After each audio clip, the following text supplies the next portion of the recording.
I mentioned that I had a little brother who was 1 year younger than myself. Mm.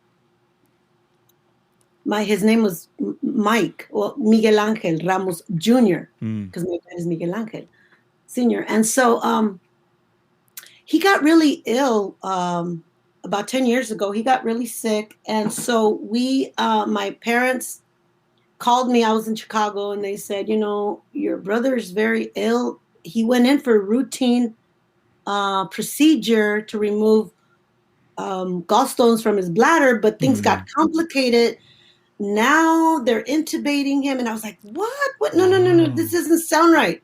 Yeah. So I told my husband, I really need to go see my brother. He's like, bless me. And he said, go be with your family. So I went, and I would, spend the nights there. I mean, there was nothing about COVID or nothing back then. Yeah. I would spend the night with my brother so my parents could rest, or for, his wife to rest or whatever. So when I was in Texas, I was staying with my brother the nights, every night. And every night, I would rub my brother's feet, but I was praying, Lord, you have brought him this far. I know there's more for his life. And I would just pray. And then, and I was so at peace. I was confident, Lord, I know you always hear me when I call. Yeah. I know you're going to heal him. And I was so confident. And then he slowly started to get better. Like, he just started getting a little bit better. Like, his oxygen levels were getting better.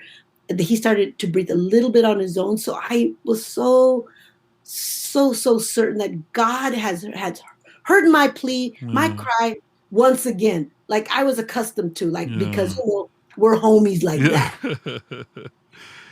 And so I said, I need to get back to Chicago. I've been here for a few days already. I need to get back. I came back. As soon as I got back, like 2 days later, they called me that my brother had passed away. Wow. I was so devastated.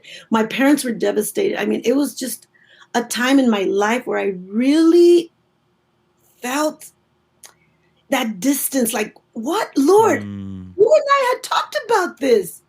We were good. You were going to heal him. He was going to come visit me in Chicago. I know that you heard me. Like, what happened? Like, and there was silence. Like, I didn't feel a connection.